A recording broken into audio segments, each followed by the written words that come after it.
and welcome and Sons. As you can see, we have a little bit of a small group of people with us today. We have sort of 3.5 men with us today, but most importantly, we have a special guest. And I'm really disappointed in people because they didn't get the pun that kept putting forward in our announcement. With us today, though, is former. What did you win, kid? Which did you win? Gen Con or Worlds? I won Gen Con for the Joust, and then Melee, LOL Melee, Worlds 2014. Okay, so double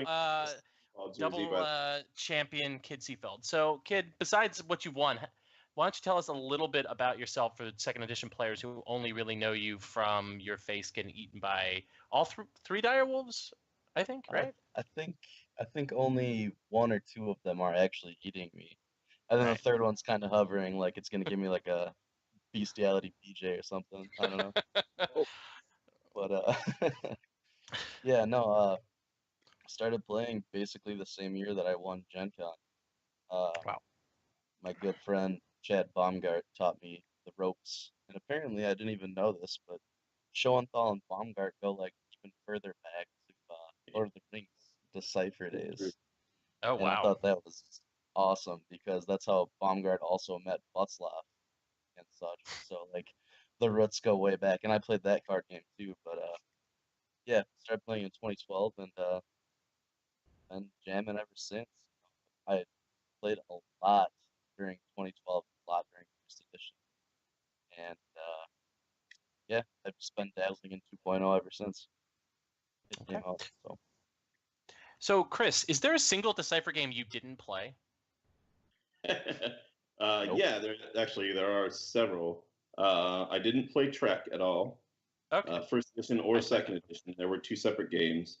I didn't play either of the other Star Wars games, Young Jedi or Jedi Knight. And I didn't play the Austin Powers card game. I forgot about that game. Yep. I remember seeing it in old issues of Inquest. So, they were doing something right. Yeah, until that guy stole all their money. And then, of course, the big black thing. Let me look actually on the stream. The big black thing here in the corner is... so there's Buzz. Yep, he is actually black on the stream, too. So Buzz is currently eating his breakfast because it's like, again, 3 or 4 o'clock in the morning in Sweden. So he'll be joining us, besides doing the technical side of thing, he'll be joining us in a little bit. So to sort of start off today and sort of, I guess, kind of what sparked Kid wanting to come on was that we had our second time we had Seth Lowe on last week, which caused, what's the best way to put this, a bit of a shitstorm? Would that be the appropriate term? About sort of the nature of what it means to be a premier player. And so I thought we would just sort of start there, which is sort of where we left off last time. What did you all think of sort of that discussion? And what do you think of sort of the accusations that, sort of people are trying to divide the community into sort of this elite group, usually 1.0 players and some 2.0 players and sort of everyone else, and sort of the reaction to some of the things that people said? Who wants to go clearly first? there's... Oh, go ahead. No, go ahead, kid. You're the guest. I was just going to say there's only one master race, and it's the Swedish meta. So anybody that's not in that, clearly a step below everyone. So we have to be clear, though, the extended Swedish meta, right? No. Just the core initial group that was created, plus Kristen Lentz, because she's not extended. She was part of the initial group. So, yeah. And then everybody else is just a step below that, regardless. So. Okay. So we have the Swedes and everyone else. Okay, I can get that. How about you, Chris? Yeah. So you were involved sort of directly in sort of debating in the Facebook group about it. What do you think? I don't have a lot to say other than I feel similarly to what I posted. I'm not really sure where the controversy came from. Like I woke up and there was like already a 45 comment thread, and I was like, "What happened? Did we get drunk and record a second episode?" So it was kind of bewildering to me. But then I went back and kind of looked at it and looked at some of the stuff that was said. And I feel like a lot of it was people not really understanding Seth's points and taking it differently than he intended. I think a lot of his points were intended as kind of teaching moments as opposed to, elitist moments. But as some have said, he can't really kind of flip that switch sometimes between his helping voice and his sort of top level player voice, to use polite terms. And I think that's where I got confused. And then of course, Aaron probably didn't help things much, bringing up that, at Gen Con we all got together and said, we want to make sure a first edition player takes it down. which is an interesting. I mean, you have to respect his position to some degree.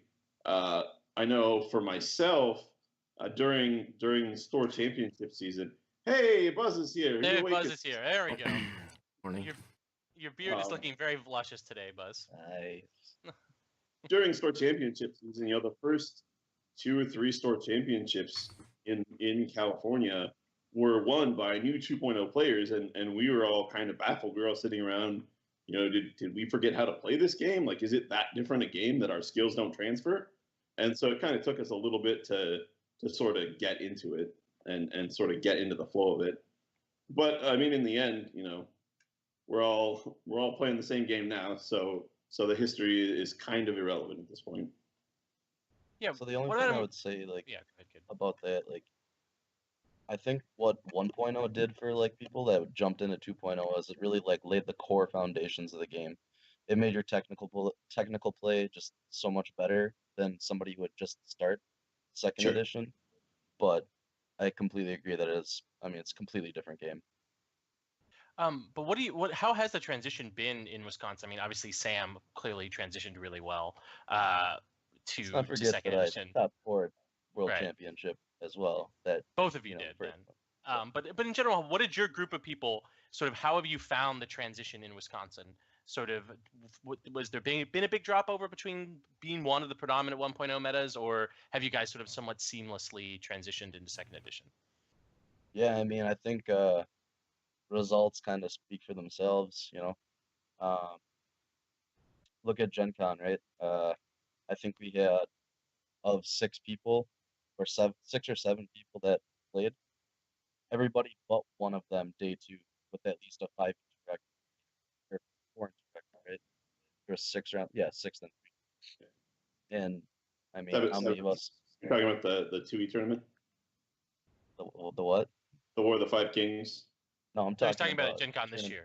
Gen Con. Okay. The one you won, Chris. It's hard to. I'm sure. Yeah. Yeah.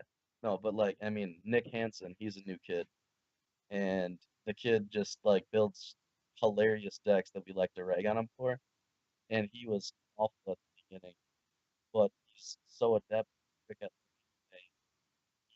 mean, it helps that obviously he had Gratz and I as playtest partners, so tighten up stuff. But it learns so quick and just learns to play the best deck, or a deck that he likes to greedy with and play Naval.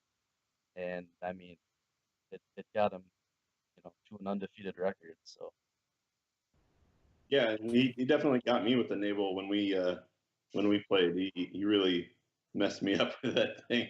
I still almost came back and won that one, if not for a misplay. But I was definitely impressed with his skill set, especially now knowing that he hadn't played any first edition. It's kind of hard to tell sometimes who is a no first edition person and who was a kind of late first edition person who didn't take the game seriously until second edition started. I know we've got a few of those in SoCal too, where they technically played first edition, but they didn't really play it at sort of our level. And then they came second edition, and they kind of hit the ground running.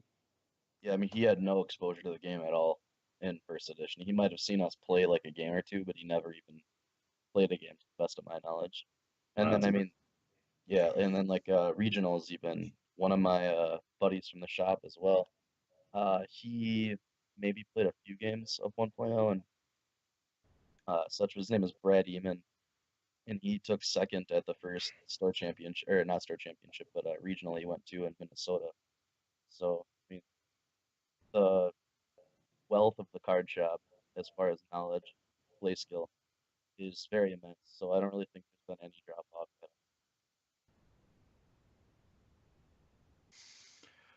Okay, so the best way to ask this question.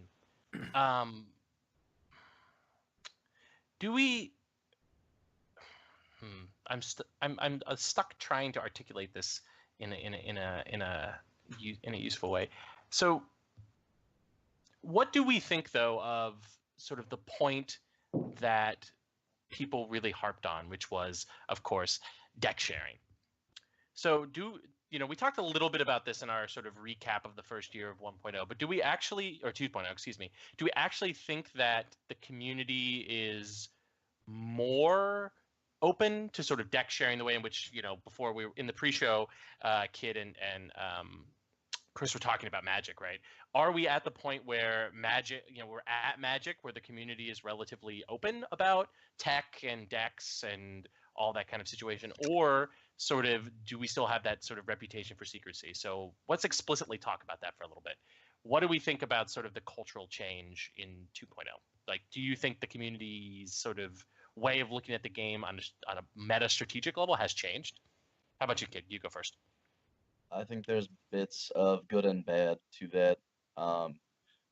Obviously, I think is it Heinz or Glazer, whoever initiated that post way back in the day about getting deck sharing like to be an actual thing in 2.0, really set the tone for it. And I don't think Bratz or I are really opposed to sharing decks that we would play. No, obviously, if you're planning on going to Worlds and you played like a deck at Gen Con that you thought was, techie or whatever, then maybe you don't want to share that because you don't want like the secret to get out Worlds. But Are we talking generally, hypothetically like a Martel Wolf deck or something like that, maybe? I mean, that's just like a DC thing, right? Those guys don't want to share deck lists, and that's fine. That's completely their volition. We are obviously very good friends with most of them, but we don't care. We'll share deck. We don't care. At least the last one. Has Sam published the deck that he was playing at Gen Con, or is he just? I know he's definitely talked about it like in person with me, and I don't know if he's published it. But yeah, it's definitely not unpublished. The closest we got was Jeremy Wright dissecting the private video out of the finals and trying to write an article about it. What did he play? That might be like somebody might have requested not Night to Watch have to share it. Lion. Okay. Yeah, it was Lion, Night's Watch Laney. It was publishing Sam my chat with him. I don't know. Yeah, Sam was definitely talking to anyone who would listen to him about the deck at Gen Con, but I don't know if he had published it. Okay. So Chris, what since I don't think you were on the show when we talked about this, what is your take on sort of the shift in culture with deck sharing and publicly analyzing the meta between 1.0 and 2.0? I don't see that there's been much of a shift. I think it's pretty similar. I think the one thing that we have lost is agotcards.org. That site was used to not only publish lists, but there was a lot of discussion on the site. And for some reason, Thrones DB, while it does have a lot of deck lists in terms of volume, the quality of the deck list maybe isn't quite as high on there as in 1.0. The winning lists don't get posted there necessarily all the time. There are some there, but even the ones that do get posted, there's maybe 2 or 3 comments or questions to the author of the deck, and then maybe a response. I know I tried to be good about that with my Gen Con deck, about keeping up with the questions that were asked, but overall, there hasn't been a lot of discourse on that site, whereas Agot Cards, we got these threads that went on for days about a specific deck. Sometimes to the detriment of some people in the case of a certain Era Maesters deck. But usually it was calm discourse and interesting discourse, and people were throwing their own ideas back and forth. It wasn't a relationship where a lot of the comments I've seen on Thrones DB have been just straight up questions to the author. Why did you play this card? Why didn't you play that card? What plot did you open with? Real matter of fact stuff. Whereas I felt like the discussion on Agot Cards, and maybe this is just me looking back with rose-colored glasses, was of a much was not much, but a higher quality of discourse where it was people offering their own suggestions on the deck, saying you could do this instead, or have you thought about taking the deck in this direction? Whereas we don't see that much of it in Thrones DB, which is, from what I can tell, the only place where decks really get posted. The card game DB site doesn't get that much in the way of decks, so that seems like our main resource. So in terms of where it was from first edition, I'd say it's probably about the same in terms of level of decks shared, but the discourse I feel like is not there, and maybe that's due to the fracturing of the community between Facebook and Card Game DB. Maybe that's due to the smaller card pool. There's just simply not as many directions to take a deck anymore. You can't really take a Bara Fealty deck and say, why don't you do this totally different thing with it? Because there isn't a totally different thing to do yet. Yep. So those are I guess my thoughts and suggestions on it. Buzz? I think until we have something big from FFG where they post winners lists, even back from regionals or nationals or whatever, we can't really fault anyone for hiding deck lists because it works.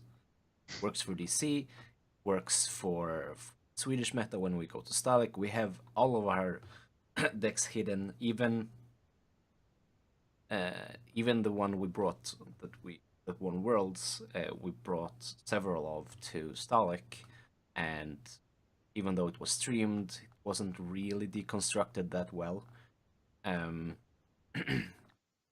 So It's it Dark works. Wings deck, 75 Yeah. cards.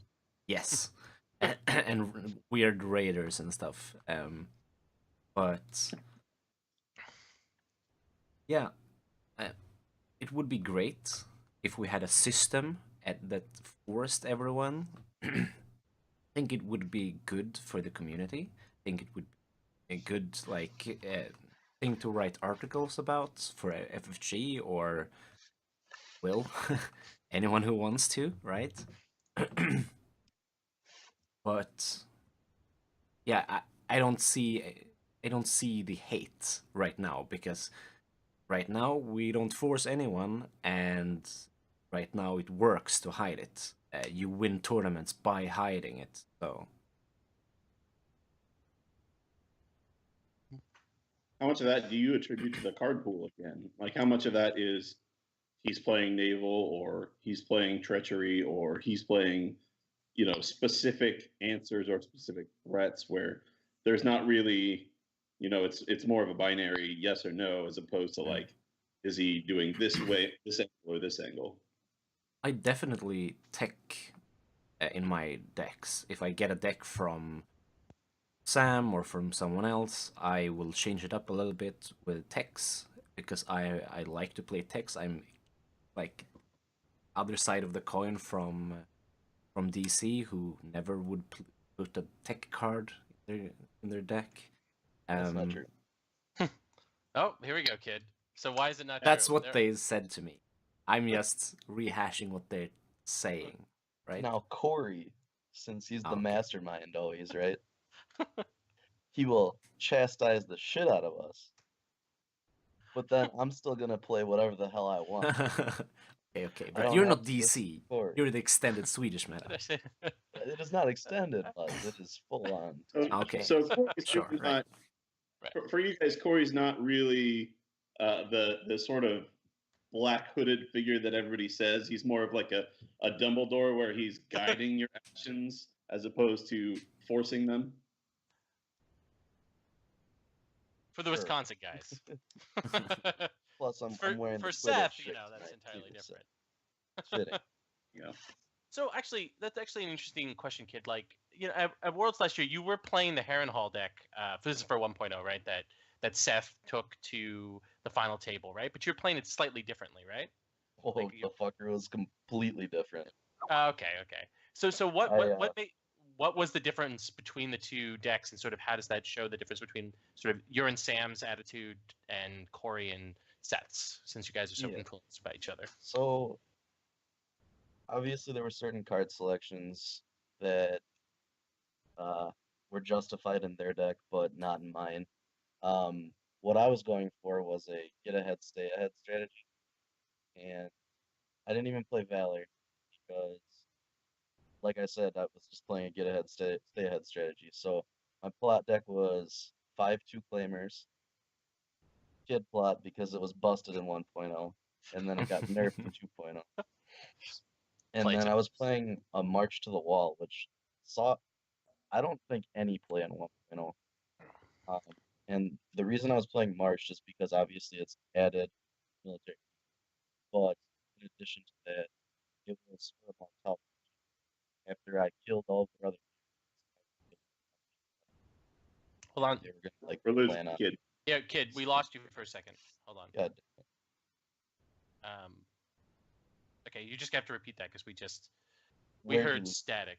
We lost you with your Marched. discussion about Marched. Yep. Yeah, so obviously it's predominantly played in 2.0 now, and I attribute that to just like the lack of chud, and Excuse me. that's basically a curve situation because of the gold curve, where it hits, like a 4 or 5, maybe even a 7 coster if you get rid of all of their cheap stuff. And it didn't have as big of an effect in 1.0 because there was, a plentiful amount of chud. Or it would hit like a 2 coster, just some kind of low impact, character, and it didn't really influence the game. But I had it in my deck specifically as, an additional military claim plus a way to get rid of the pipe. And, what were they? I don't even remember their plot list, but they had Valor in their deck. They were playing a more slower grinder type of deck that had the ability to get ahead, stay ahead, but also had. That's the Okay. All right. So I have a question from our sort of in chat troll, which is softball question. Which meta, if any, will win Worlds? So let's do that that one, since I'm sure all three of you have very very different opinions, and I get to be the tie-breaking vote since no one in New York is going to Worlds this year. So except technically the Brotherhood guys, but not New York, and I would never cheer for them. So why don't we go with Chris? Which meta is going to win Worlds this year?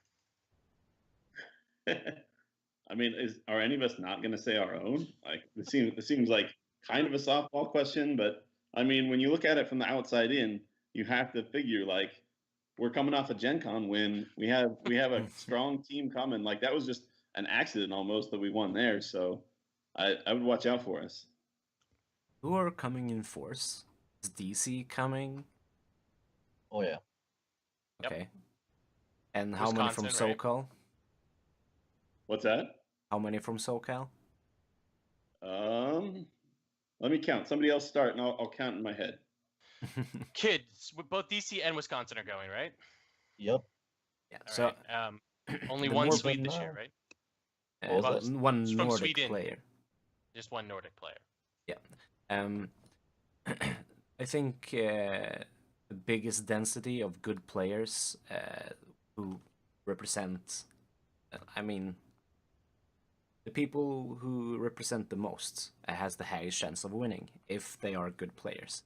So I clearly think the Nordic champion, who is one player, will have the highest chance of winning. But DC and SoCal has a high chance if they're sending more than 5 or 6 players. Yeah, I'm at 10 off the top of my head, and I might be missing some. And Warsaw is like 2 or 3. I mean, Wasa is Hansen, me, Bratz, Jean Peters, although he's not that good because he likes to punt. That's a shot at the old roommate as well. But no, he's actually like pretty good too. My buddy, a couple guys from Madison that are part of the Wasa meta. It's Ben Wesolowski and Ryan Leonard. And Ryan Leonard had a really good showing at Gen Con this year too. I like He Ryan. went 7-2. Just a solid dude. Really, really knowledgeable about the game. Very opinionated, but very knowledgeable. Was he playing Klansman at Worlds last year? Is that right? He was. Yep. Yeah, He top I 16. think I Yep, played he him. top Yeah. 16. That deck was good. Yeah. So I mean, Bratz played card for card the same deck, I think, and ran into some really atrocious matchups. So I I mean, really do that's think all you need is a good run. yeah, right. Exactly. The best player who can perform when he identifies that he's running good, he will win. You just need to be lucky that day and play your best. That's all you can do. And the best player with some luck wins always. It's a card game. Yep, And that's exactly. if we play on over 5,000 years, every single player, depending on how good they are, will win one or several times. If you're good, you will do it more often. If you're extremely lucky, you will do it more often. But, I mean, consistency. I think we should watch out for people who've won previously. They will come into the cut quite easily, probably, and then you will see one of them have a good run and win. Sure, and we touched on that a little bit last week. That it's not a matter of who wins the tournament that should necessarily be looked at as, oh, this is the only player who you can consider did well at this tournament. After you get into the cut, it's single elimination. It's luck of the draw to some degree. I mean, we saw even going back to like the finals of first edition, not last year, but the year before, when Alvaro's an insane player and he just got completely run over in the finals. Like, if that's a 2 out of 3 match, like, he could have won. It's just kind of the luck of the draw when you get that far. So anything beyond the cut is at least somewhat based on luck. So I disagree that Alvaro could have won 2 out of 3.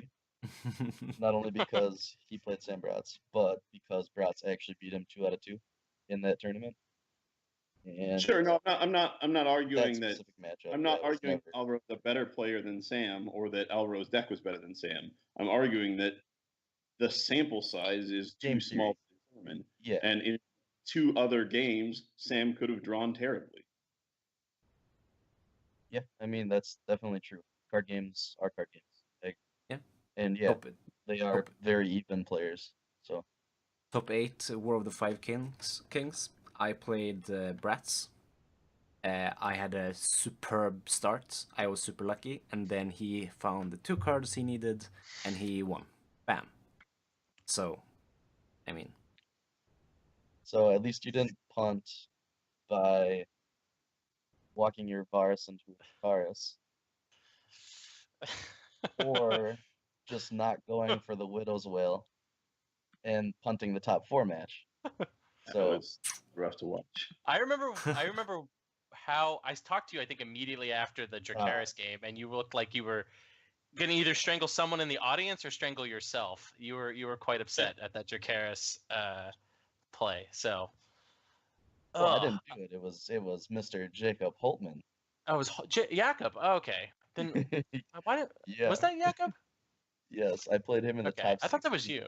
Oh, okay. No, I played him in the top 16, and he actually, I think he either opposed or made an intrigue challenge with Varus. And yeah, you don't do that against Targ main deck ever.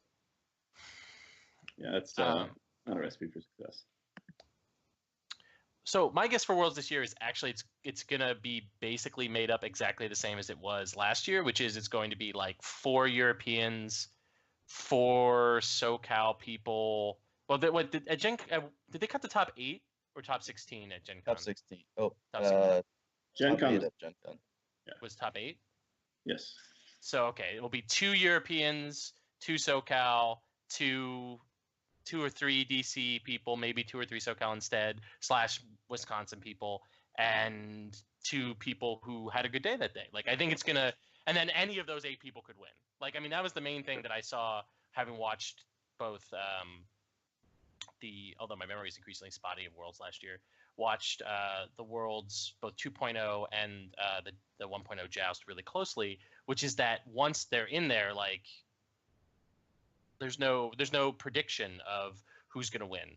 So I think it's just going to be which team, and I think it's going to basically boil down to SoCal, Wisconsin / DC, and Europe. If they choose to play as a team again this year, maybe since there's not going to be the big like cohort you guys had last year, right, Buzz? Of sort of like with the pink shirts and the chanting and all that stuff. So maybe Europe won't next year. So maybe this year might be the year that the Americans just run right over the Europeans since you guys aren't unified. But who knows? But like last year, Euros were like on fire. From last year or from last week. You should creating some this week.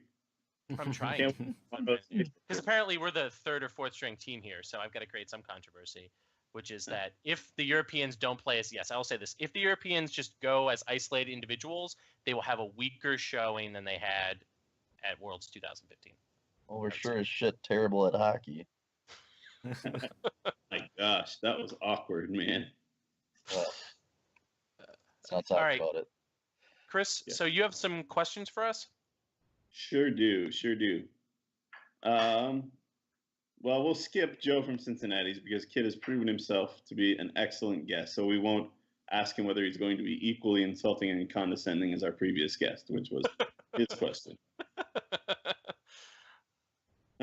Let's skip to Brad has a question again, kind of a follow-up to his question last week about whether Worlds or Stalik was a better tournament. He wants to know if he should skip Worlds to travel to Stalik next year. Yes. We're strongly considering going to Stalik next year, so I would say definitely, if you can afford to get to Stalik and you can make it happen, make it happen. You can go to Worlds any year. Oh, yeah. I mean, that's the key difference for Americans. Again, not for Europeans. Of course. We have a question from I think Discord. Someone Discord. asked it last night. Well, my time, early morning, your time. He said, "Interesting question of the day. This is Swing Yankee. How do I make a meta of new players good? For context, I built a few decks and tested them for a big tournament recently. I crushed everyone in my meta handily with a couple of them, and I went to the actual tournament and got wrecked. So, how do you train for big tournaments if your meta is weak? How do you, as a group, become more competitive?" Do one of you guys want to take it first, or shall I? Kid, what do you guys do? I'm curious to hear your answer on this. Hold on. Repeat the question. I was getting owned by my cat. He was climbing on my TV like an asshole. Classic cat aggro. The gist of it, how do I make a meta of new players good? They are all new. They go to big tournaments and get wrecked even though they've play tested that they consider be good. Yeah, so the only advice, well, not the only advice, but the main advice I have is obviously the more you play, the better you're gonna be, right? In terms of learning, subtle nuances of matchups, to learning what the key cards that are the cogs of your deck, and learning what plots are good in situations and others, I mean? Building your deck is something that comes with years of experience in order to be how do I say, not a perfected deck, but one that actually has the capability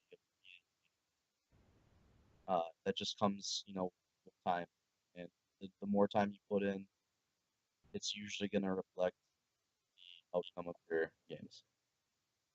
Sure. But, in terms of, I don't want to sound repeat stuff. Hold on, Kid. What? Stop for a second. Just your internet has decided to slow to a crawl, so we'll just give it a second. All right, try again. Are we back? Yeah, Yes. you're back. Yeah. Just repeat your very last thing. Everything up until your last thing. Last statement was clear, or relatively so. Yeah, like I said, I don't want to sound elitist, but the better player that you're playing against and testing against is going to be more valuable. That's just it's just what it is, you know. I don't want to sound like an ass, but When I think that's the. Go ahead, Buzz. okay, so when I introduce a new player and play my deck against him, I don't necessarily get the best knowledge out of the game that I can. So instead, I try to identify while I'm playing him and teaching him the game. I'm trying to identify, it's my deck doing what it's supposed to do. So I have my deck has a philosophy. It has something set out to do. Does it do it well? And playing against a new player is one of the best times to be concentrating on that, because it's easier. You don't have to try and mind game Hultman in in a game of wits. I can just sit down, teach him the game, and while I'm doing that, relax and like, okay, is it doing the correct things? Do I need to draw the correct cards, or does it just keep the game going by itself?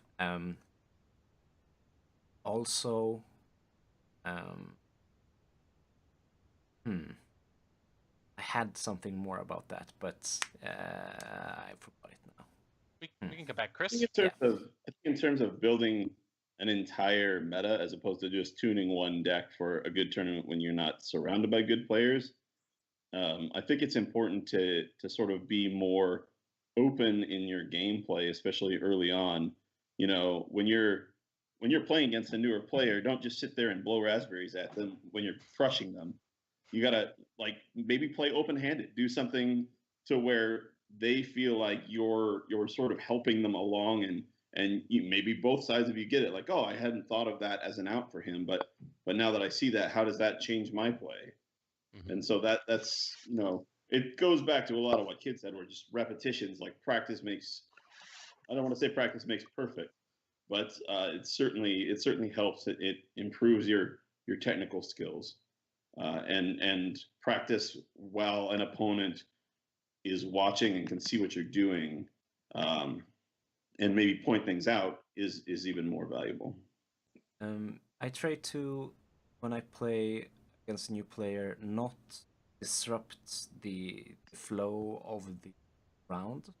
So we play out the round. I help him with anything he asks about.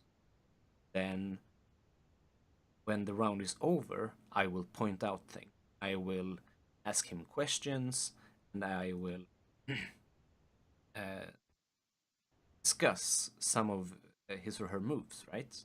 Um, but not like, oh, he ambushes in a Widow's Wail to defend, and it's a really bad move. I won't say, yeah, okay, can do that, but you can do this instead, or haha, that's a bad move.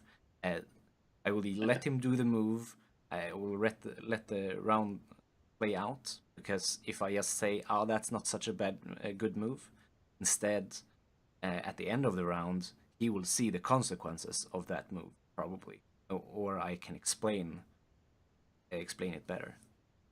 When you say end of the round, do you stop him after that turn's over and explain how the turn would have gone differently, or do you wait for the whole game to be over? No, each round I think you can, without disrupting and giving out knowledge kind of stuff, because the round plays out completely differently if I say I have a Widow's Wail in my hand and stuff like Sure. that.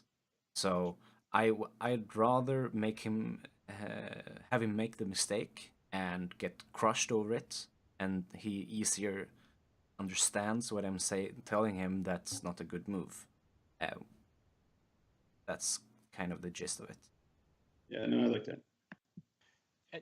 And I mean, there's a lot of things here, right? Because there's sort of two questions in there. One, which is, how to build a group, because that's a difference than like building a meta. Like the most successful metas, I think, are ones that have a really strong, like if we're talking about going to big tournaments like Worlds, Gen Con, style events, have a strong group identity. They have a sense of each other.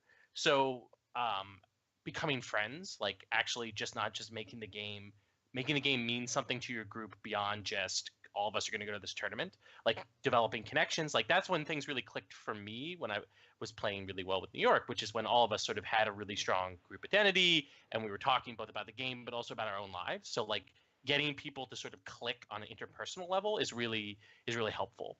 But another thing to do is like one of the things I've noticed, and I had a little bit of trouble with this, and I definitely had trouble with some people when we were testing for Gen Con this year, is people who came from sort of a more casual board gaming background, is they don't necessarily know what playtesting in a card game entails, which is that the point of individual games is not to win. Right? When you're doing tons of playtesting rounds, your goal is not necessarily just to smash your opponent no matter what. It's for both players who are trying to get better and understand their decks to sort of see how the decks are playing. And not just, I'm going to try to just, I'm a B level player and the player I'm playing with is a D level player, let's for example say. And just for me to own them over and over and over and over and over and over again, sort of that might feel good for you for that 2 or 3 hours that you're doing that. They're not going to learn anything and you're not going to learn anything. Doing the kind of things that Buzz was talking about, which is talking about the end of rounds, which may cause them to suddenly be able to beat you because they realized, oh, that's an interaction that Plaza Punishment has with Dracarys that they may not have realized before or something like that. But also what Dan and Dave Stroms did for me, which is that like when they thought I was making a bad play, they would stop and have me explain the logic of what I did. And then we would talk about sort of, okay, well, here's the logic of, say, what Dave, who was standing behind me and could see my hand, he's like, well, here's what I might have done. Here's the logic that my play would be. And then Dan would come and say, oh, here's the logic of what I think you should do. And then, I might keep my play or I might take it back or something like that. And then I was just like learning that there's multiple routes, and what might seem intuitive initially to sort of your way of thinking, which could come from other card games you played or other things like that, isn't necessarily the best Thrones thing. Is just being open and understanding is also a really key way to getting your meta stronger. Sure. Yeah, when you don't have a good player who you can fall back on and ask questions, you might want to, preferably after the round, I think, go through the round and see what could be changed, what you can discuss, and if you can't come to a good answer, like what should we do in this situation, you write it down and then you take it online. You ask, guys, can a good player help me with? We don't really know what to do in this situation. I think writing down scenarios that you feel are problematic and you can't solve, come with them to a player and ask the questions. People are very happy to answer, I think. Absolutely. Yeah, absolutely. Anybody that wants to ask questions, I'm all ears for. I will speak my mind and be happy to. And that's the same as, all the people I know.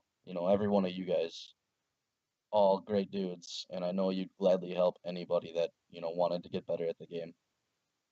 That's just the way we are. So I agree.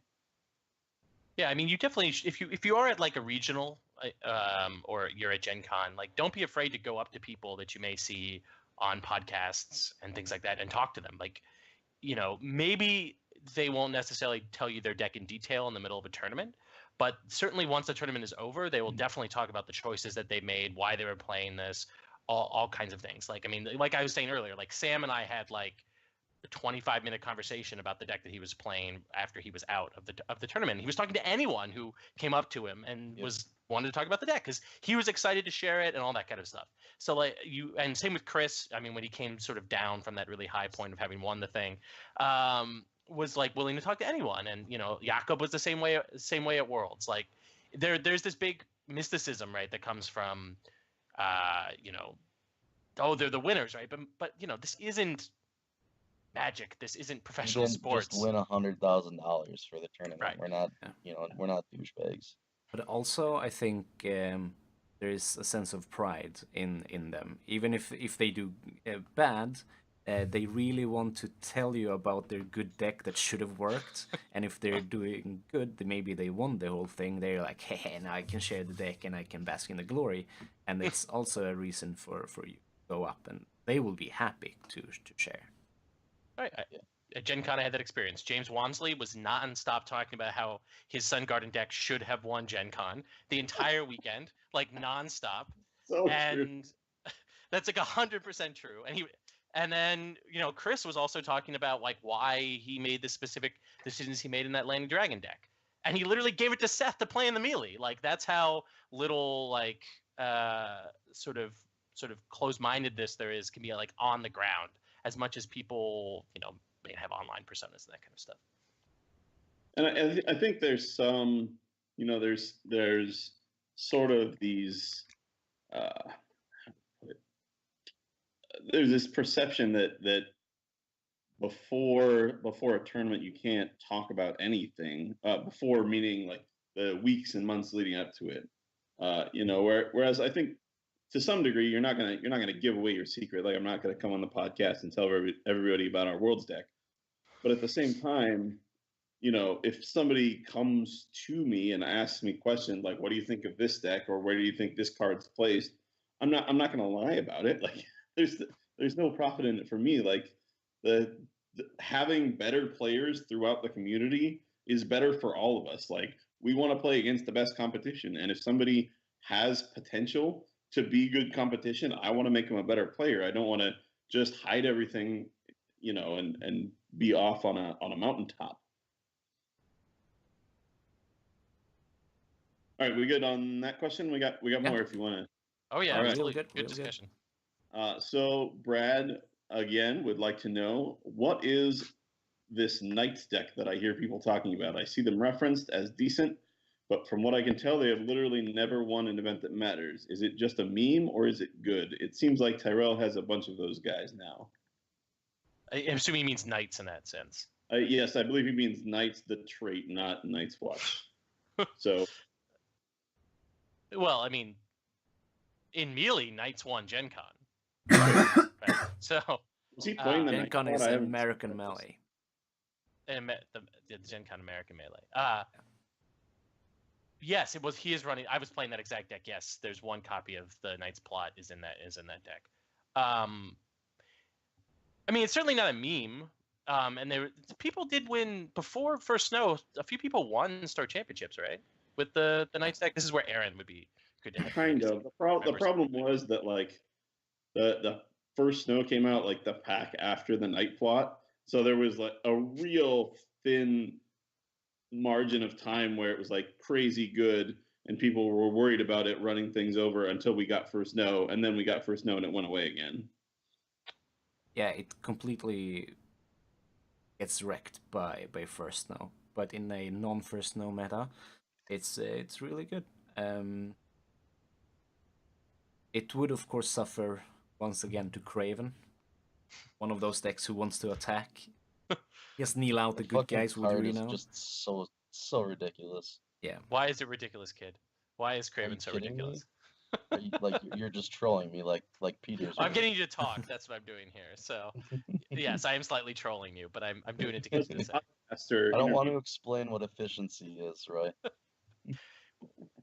Yeah, well, one gold they can't attack. Well, it is terminal. Oh my god, the most relevant keyword in 2.0. It's So worse balanced. against some decks, of course. I think Baratheon doesn't care. You put it on Robert, I don't agree with that. They can win still. And Stark can win still if you put them in the contact. Their renowned characters can defend and they can win dominance. But The wall too. I mean, yeah. obviously. If you put it on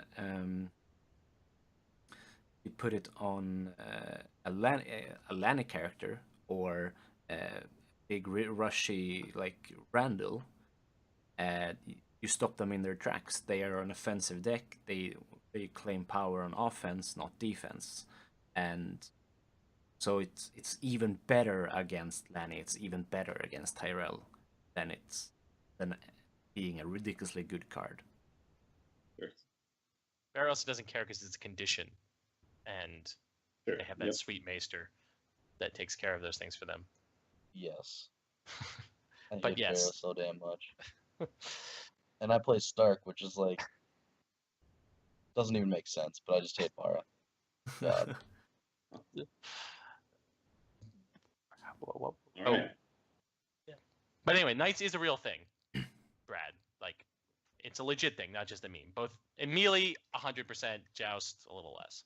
It's a theme that will come back, I think. You will see a tournament and suddenly there's a really good deck, Knights deck, and it will be viable.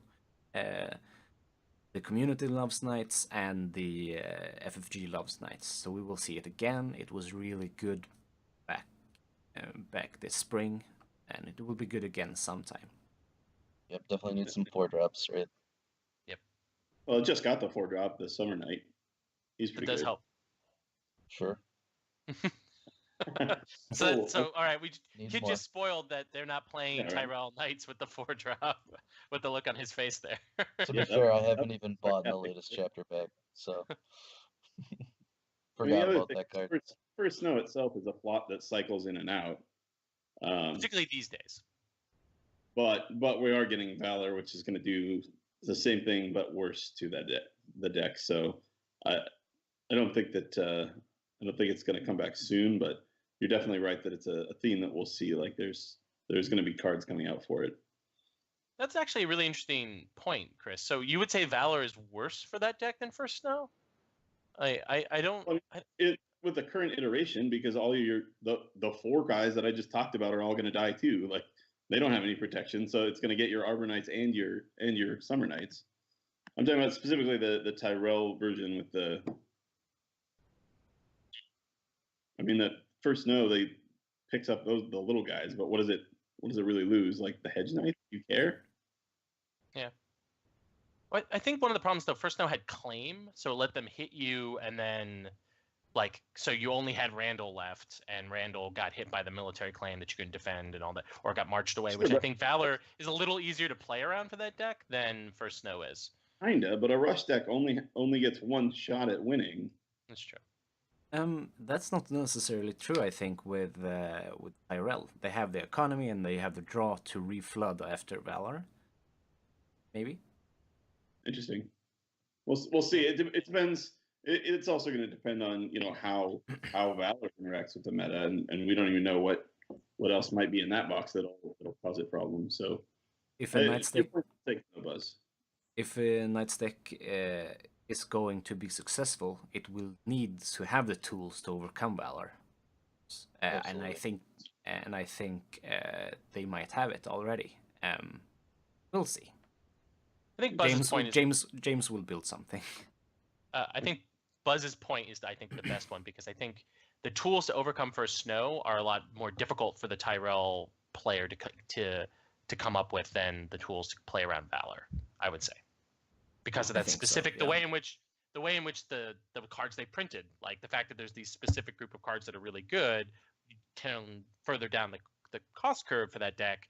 Valor kills everyone indiscriminately, so if you can play around Valor, it's a little less troublesome than First Snow, but maybe not. I could be completely wrong. Sidebar for 1 second. Sure. Hedge Knight. My good friend from Madison, Ben Wesolowski. One of his favorite cards. Guy just loves his Knights. Played like House Day and Knights and stuff and all that stuff in 1.0. And he got married this summer. And Bratz's gift was obviously a card with some cash and 3 Hedge Knights. Now, the funny thing about it, right, is he had 3 with him when we were going together because we were ushers for the wedding. He lost them in my car. And I think they fell out of the door or something when we stopped to pick up pizza.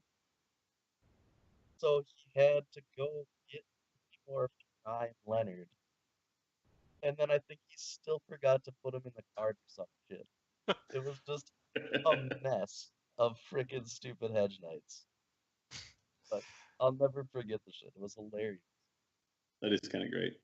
You guys need to ask him about it. All right, so I've got a question that I came up with on my own today. Oh, We okay, need- here we go. We need for second edition, we need the new deck title for when somebody asks you what you're playing and you don't want to volunteer it. What do you tell them? In first edition, the answer was always Neutral Night's Watch, which meant the neutral house card, which you could play only neutral characters, and all your other characters were a little less expensive, but it was not a great choice as a house card. And then Night's Watch were even worse than they were in the core set. So whenever somebody would ask and you didn't want to tell them, you'd say Neutral Night's Watch. So what is our second edition equivalent for when you don't want to volunteer what your deck is? What do you tell them that's so absurd that would never happen? In the Northeast, for a long time, it was Night's Watch Fealty, but that's not the case Tyrell? anymore. Yeah, that's not going to work anymore. While you're thinking about that, our go-to deck was Tari Night's Watch. That was the thing. Night's Watch? Okay, I can see that too as being a good one. Yeah. And we're now it's talking about possible. the first and- edition?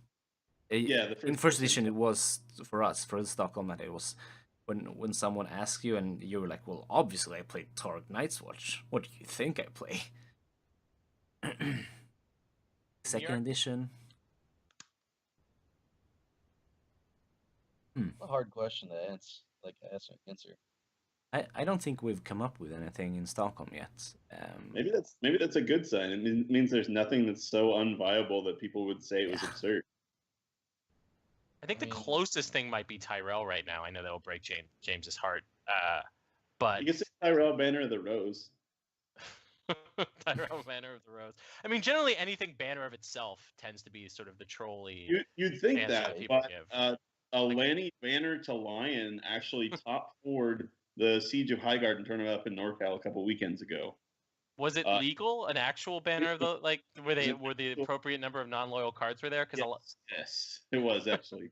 The list is posted on Thrones DB, along with an explanation about why he legitimately ran Banner of the Lion, which I'm not going to say it was convincing, but it was more convincing than I expected it to be. I'll say that.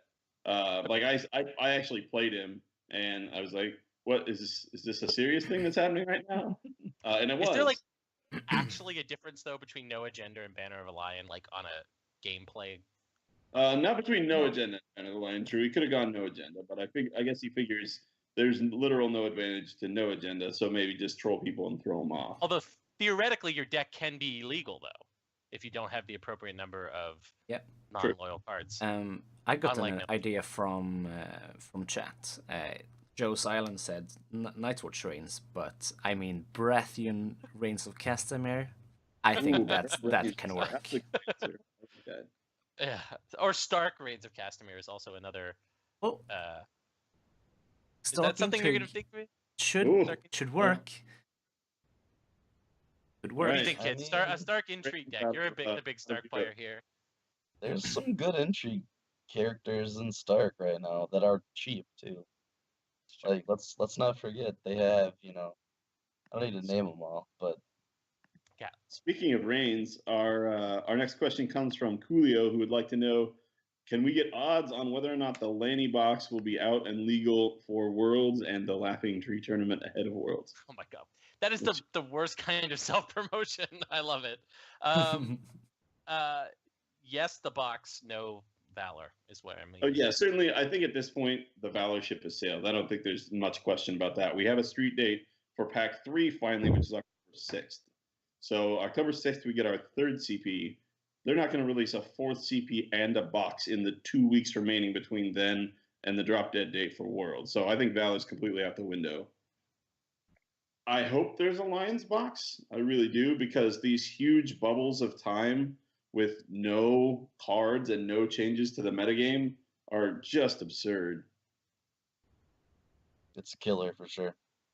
I think it's easily, the LCG model is, I think, in many ways superior to the CCG model, but the CCG model dumps so many cards on you at once that, these gap periods are so much more acceptable. And it allows the metagame to sort of organically. There's a sort of call and response style to the metagame where it's this is the dominant deck. Okay, what beats the dominant deck? Okay, now this is the dominant deck.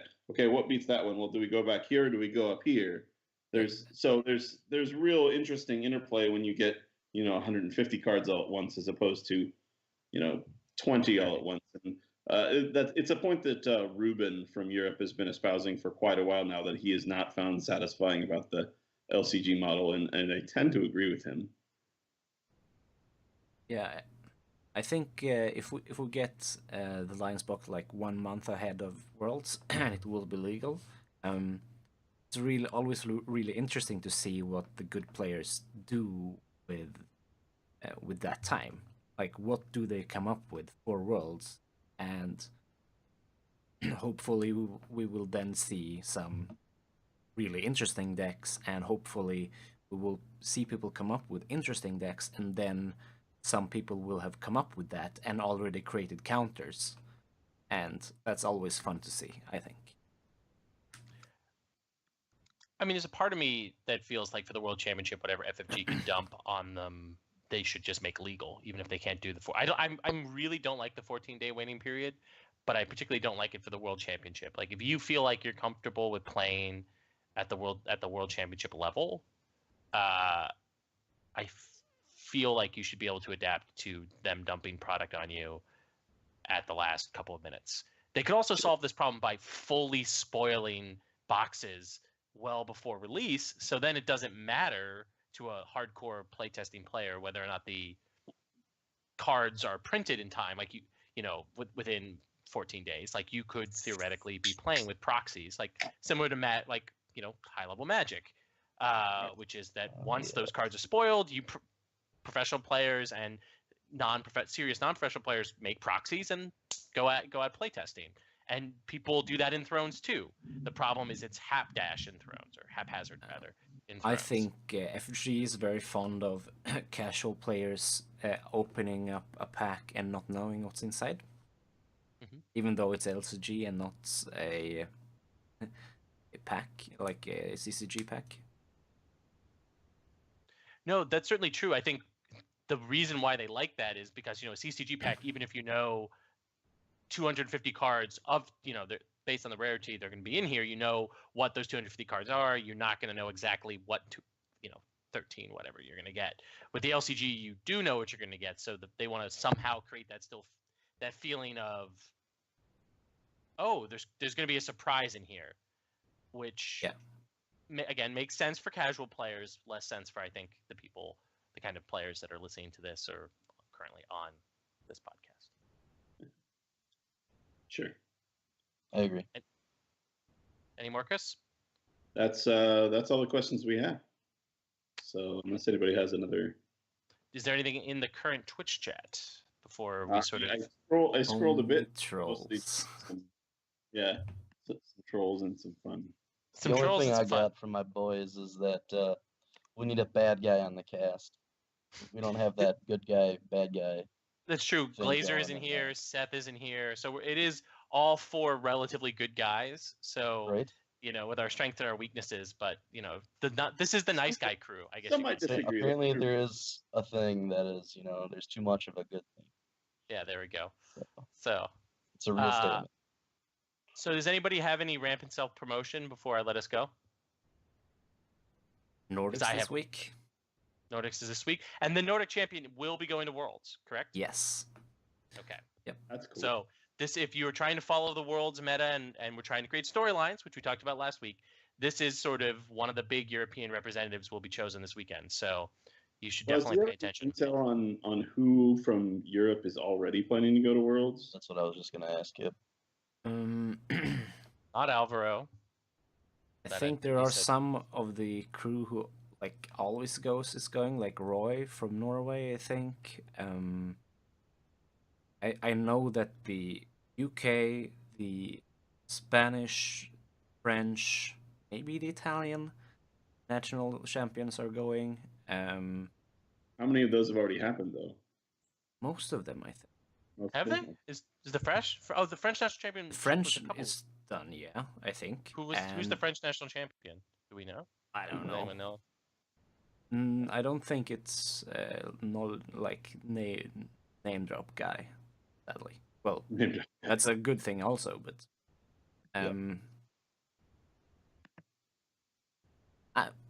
I'll have some names for next time. episode. Sure. Are you going, Buzz?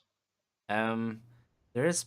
I'm not playing in the Nordic Championships. The plan was to win that and go, right? To Worlds. Are you coming to Worlds? So the plan was to win Nordic Championships and go, but Gotcha. but I'm not playing. I'm TOing. So if maybe Jacob wins, then we're like, maybe. All right, so that means that everyone should be cheering for Jakob then. See, now I'm conflicted because Tomas insisted that I root for him so I could get those sweet foil house cards. I mean, I'm Tamas cheering for and Jacob. Swedish meta all the way. Tamas and some Frenchies and some Netherlands crew is coming to Nordics. Where's the Nordic Championship? Stockholm, here in Stockholm. Okay. You had self-promotion as well? Yes, I do, because New York, we're hosting Thronetoberfest, which is the 22nd of October, which is a tournament that moves around. Last year was in Boston. The year before that, it was in Washington, D.C. This year, it's New York. This is the 4th annual. There will be some Oktoberfest-themed prize support, which I'm not quite ready to announce, mostly because it hasn't arrived yet. So I can't take pictures. But it's going to be a really fun tournament. Now, I will complain a little bit because it wouldn't be Second Sons if we didn't. We had hoped to make this a draft format tournament. I reached out to FFG multiple times about whether or not. Well, first I talked to our store, which is a distributor, and they said they couldn't. FFG had said nothing about it. So then I reached out to FFG a few times, and I've heard absolute silence about it. I talked to our store again; they don't have an idea. So you want info? Ahead. Sure. My plan was to have it at our side event at Nordics as well. Guys, please help me. So in the end, I contacted Evan Johnson this week, and I think draft is plagued by the delays as well, by the same delays for chapter pack thing. So ridiculous. Okay. So well, that's good to know. Moment. Yeah. So the key thing is, if the Complete Strategist, which is the store that's hosting it here in New York City, has the draft packs 1 week in advance, so we can actually announce it and not just the day people show up, be like, oh, we're actually doing this draft. Put your Joust deck away. We are going to do it as a draft tournament if we can. But right now, it is a Joust constructed tournament. Because the prize port will not change if we are able to run it as a draft. But if you are in the Northeastern United States, you should totally come out. It's always New York City tournaments are my favorite tournaments in the United States, and that's not just because I host them and dump money into them, but they're always a really good time, and you can meet some personalities like Glazer and all that other kind of stuff. So it'll be a fun time. What if you're not in the Northeast? Well, Chris, then you should fly to, you were at Winds of Winter, why don't you come to Red Saturday this year or something like that? We have even more people for Red Saturday than they have for Winds of Winter up in Boston. Although the Fitchers are the best hosts, so I don't trade some. No denying that. So, anyway, any other final parting thoughts before we go? Thanks for having me on, boys. Of course, Kid. You were a great guest, and yeah. So I want to thank Kid for having us on. One quick, being on, right? I don't know, one of those things. It shows you the alcohol is catching up with me.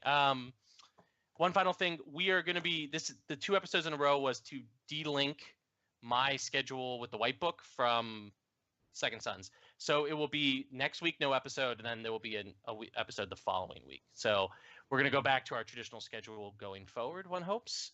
So besides that, I want to thank everybody for watching / listening, and have a wonderful week or weekend or day, whatever.